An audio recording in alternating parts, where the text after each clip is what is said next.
Halo Sobat Eremo, hari ini kita akan bahas seputar ikan lumba-lumba atau dolphin. Sebelum bahas, sebaiknya dukung channel ini dengan cara like, komen, dan subscribe. Lumba-lumba adalah mamalia laut yang sangat cerdas. Selain itu, sistem alamiah yang melengkapi tubuhnya sangat kompleks, sehingga banyak teknologi yang terinspirasi dari lumba-lumba. Salah satu contoh adalah kulit lumba-lumba yang mampu memperkecil gesekan dengan air, sehingga lumba-lumba dapat berenang dengan sedikit hambatan air. Hal ini yang digunakan para perenang untuk merancang baju renang yang mirip kulit lumba-lumba. Lumba-lumba memiliki sebuah sistem yang digunakan untuk berkomunikasi dan menerima rangsang yang dinamakan sistem sonar. Sistem ini dapat menghindari benda-benda yang ada di depan lumba-lumba, sehingga terhindar dari benturan. Teknologi ini kemudian diterapkan dalam pembuatan radar kapal selam. Lumba-lumba adalah binatang menyusui karena lumba-lumba adalah mamalia. Mereka hidup di laut dan sungai di seluruh dunia. Lumba-lumba adalah kerabat paus dan pesut. Ada lebih dari 40 jenis lumba-lumba. Bayi lumba-lumba yang baru lahir akan dibawa ke permukaan oleh induknya agar bisa menghirup udara.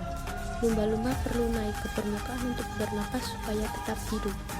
Lumba-lumba bernapas melalui lubang udara yang terletak di atas kepalanya. Tubuhnya yang licin dan ramping sangat sesuai untuk berenang.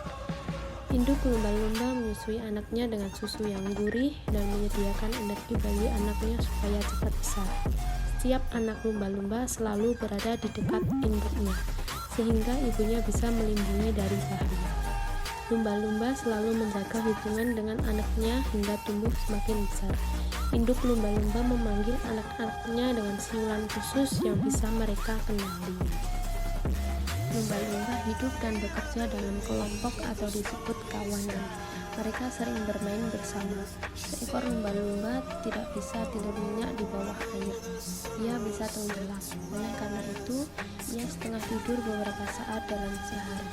Lumba-lumba makan cumi dan ikan seperti ikan mulet abu-abu.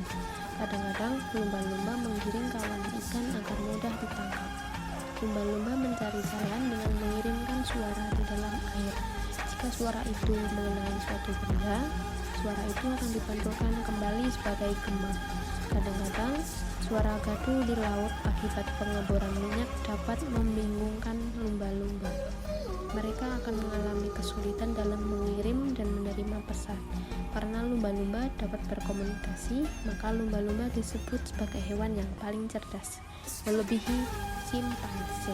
Manusia senantiasa tertarik dengan kisah lumba-lumba.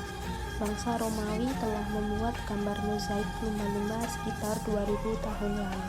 Sekarang, manusia senang berenang di laut bersama binatang yang pandai dan bersahabat seperti lumba-lumba.